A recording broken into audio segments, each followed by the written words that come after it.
வணக்கம். இன்று செவ்வாய்க்கிழமை. இன்று நல்ல நேரம் உண்டு. காலை 10:30 12. செவ்வாய்க்கிழமையில் இருக்கிற நல்ல நேரத்தை எப்படி பயன்படுத்துறது? அறுவை சிகிச்சை செஞ்சுக்கிறதுக்கு செவ்வாய்க்கிழமை ரொம்ப ரொம்ப நல்ல நாள். வீடு பூமி சம்பந்தப்பட்ட விஷயத்தில் அட்வான்ஸ் கொடுக்கறதுக்கு செவ்வாய்க்கிழமை ரொம்ப நல்ல நாள். சகோதர சகோதரர்களோடு சமாதானம் பேசுறதுக்கோ அல்லது பேச்சுவார்த்தை நடத்துறதுக்கோ செவ்வாய்க்கிழமை ரொம்ப நல்ல நாள். அப்படிங்கிறத ஞாபகத்தில் வச்சுக்கோங்க. எப்படி இருக்க போகிறது இந்த செவ்வாய்க்கிழமை இப்ப பார்க்கலாம். மேஷராசிக்கார நேயர்களே, 3 நட்சத்திரக்காரர்களுக்கும் எல்லா விதக்காரர்களுக்கும் என்ன தொழில் இருந்தாலும் பிரமாதமான நாள். நல்ல முன்னேற்றம். உங்களுடைய பலமான சுறுசுறுப்பு, விடாமுயற்சி, தைரியம் ஜெயிக்கும். பெண்களுக்கு இன்னும் சிறப்பு. அனுகூலமான எண் 4, 6. அனுகூலமான திசை கிழக்கு, தெற்கு. அனுகூலமான நிறம் வெள்ளை, பச்சை. ரிஷபராசிக்கார நேயர்களே, பிரமாதமான நாள். 3 நட்சத்திரக்காரர்களுக்கும் எல்லா விதக்காரர்களுக்கும் என்ன தொழில் இருந்தாலும் உங்களுடைய மனோதிடமும் பெருந்தன்மையும் தாராள மனப்பான்மையும் ஜெயிக்கும். பெண்களுக்கு இன்னும் நல்லா இருக்கும். கலக்கல். அனுகூலமான எண் 5, 9. அனுகூலமான திசை தெற்கு, மேற்கு. அனுகூலமான நிறம் வெள்ளை, சிவப்பு. மிதுன ராசிக்கார நேயர்களே, மனசுல குழப்பம் தடுமாற்றம் இருக்க வாய்ப்பு இருக்கு. என்ன இருக்கும்? சஞ்சலா இருக்கும். எப்படி தப்பிக்கிறது? கோயிலில் வீட்டில் நெய் விளக்கை ஏற்றுனா அல்லது எரிஞ்சிட்டு இருக்கிற விளக்கில் நெய் சேர்த்துனா பிரார்த்தனை பண்ணிக்கிட்டா தப்பிச்சுக்கலாம். ஒரு மந்திரம் 108 தடவை எழுதணும் அல்லது சொல்லிக்கிட்டே இருக்கணும். அப்போ முருகப்பெருமானை நினைக்கணும். ஓம் ஓம் பரத்வாஜரே போற்றி. இந்த மந்திரம் காப்பாற்றும். பரத்வாஜரே போற்றி. அனுகூலமான எண் உங்களுக்கு 3, 7. அனுகூலமான திசை தெற்கு, கிழக்கு. அனுகூலமான நிறம் வெள்ளை, பச்சை. கடகராசிக்கார நேயர்களே, 3 நட்சத்திரக்காரர்களுக்கும் எல்லா விதக்காரர்களுக்கும் என்ன தொழில் இருந்தாலும் பிரமாதம், சந்தோஷம். வாழ்க்கை வளமாகும். நலனாளாக கட்டாயம் இருக்கும். பெண்களுக்கு இன்னும் சிறப்பு. உங்களுடைய பலம், இரக்கமுள்ள மனசு, புத்தி கூர்மை, ஞாபக சக்தி, பேச்சு சாமர்த்தியம், பொறுமை இது ஜெயிக்கும். பெண்களுக்கு இன்னும் சிறப்பு. அனுகூலமான எண் 2, 1. அனுகூலமான திசை தெற்கு, மேற்கு. அனுகூலமான நிறம் வெள்ளை, சிவப்பு. சிம்ம ராசிக்கார நேயர்களே, 3 நட்சத்திரக்காரர்களுக்கும் எல்லா விதக்காரர்களுக்கும் என்ன தொழில் இருந்தாலும் உங்களுடைய சுறுசுறுப்பு, வேகம், தைரியம் ஜெயிக்கும். பெண்களுக்கு இன்னும் நல்லா இருக்கும். அனுகூலமான எண் 4, 5. அனுகூலமான திசை கிழக்கு, தெற்கு. அனுகூலமான நிறம் வெள்ளை, சிவப்பு. கன்னிராசிக்கார நேயர்களே, 3 நட்சத்திரக்காரர்களுக்கும் எல்லா விதக்காரர்களுக்கும் என்ன தொழில் இருந்தாலும் பிரமாதம். பெண்களுக்கு இன்னும் சிறப்பு. உங்களுடைய பேச்சு சாமர்த்தியம், நிதானம் ஜெயிக்கும். அனுகூலமான எண் உங்களுக்கு 4, 2. அனுகூலமான திசை தெற்கு, கிழக்கு. அனுகூலமான நிறம் வெள்ளை, சிவப்பு.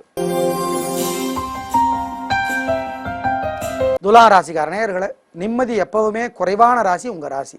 இன்னைக்கு அது அதிகமா குறையும். அப்படின்னா ரொம்ப மனசு சஞ்சலப்படும், குழப்பம் தடுமாற்றம் வரும், உடல்நலம் பாதிக்கப்பட வாய்ப்பு இருக்கு. எப்படி தப்பிக்கிறது? கோயிலில் வீட்டில் நெய் விளக்கை ஏற்றுனா அல்லது எரிஞ்சிட்டு இருக்கிற விளக்கில் நெய் சேர்த்துனா ஒரு மந்திரம் 108 தடவை எழுதுனா அல்லது சொல்லிக்கிட்டே இருந்தால் தப்பிச்சுக்கலாம்.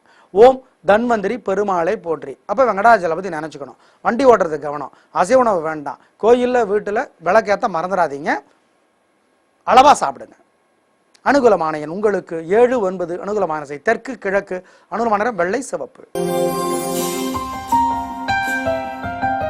விருச்சிக ராசிக்கார நேயர்களை, நிதானம். 3 நட்சத்திரக்காரர்களும் கோயிலில் அல்லது வீட்டில் நெய் விளக்கை ஏற்றணும் அல்லது எரிஞ்சிட்டு இருக்கிற விளக்கில் நெய் சேர்த்தணும்.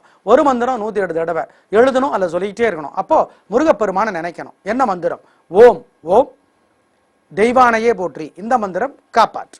அனுகூலமான எண் உங்களுக்கு 7, 6. அனுகூலமான திசை தெற்கு, கிழக்கு. அனுகூலமான நிறம் வெள்ளை, சிவப்பு. தனுசு ராசிக்கார நேயர்களை, கொஞ்சம் பொறுமையா இருங்க. முன்கோபத்தினால தோத்து போயிடுவீங்க. அதான் உங்களுடைய பலவீனம். எப்படி தப்பிக்கிறது? பொறுமையா இருக்கணும். அது உங்களால முடியாது. இப்படி செஞ்சா பொறுமை வரும். கோயிலில் வீட்டில் நெய் விளக்கை ஏற்றுனா அல்லது எரிஞ்சிட்டு இருக்கிற விளக்கில் நெய் சேர்த்துனா பிரார்த்தனை பண்ணிக்கிட்டா தப்பிச்சுக்கலாம். ஒரு மந்திரம் 108 தடவை எழுதணும் அல்லது சொல்லணும். அப்போ முருகப்பெருமானை நினைக்கணும். ஓம் மங்களனே போற்றி. மங்களனே போற்றி. இந்த மந்திரம் காப்பாற்றும். நிதானம். அனுகூலமான எண் உங்களுக்கு 4, 9. அனுகூலமான திசை தெற்கு, கிழக்கு. அனுகூலமான நிறம் வெள்ளை, சிவப்பு.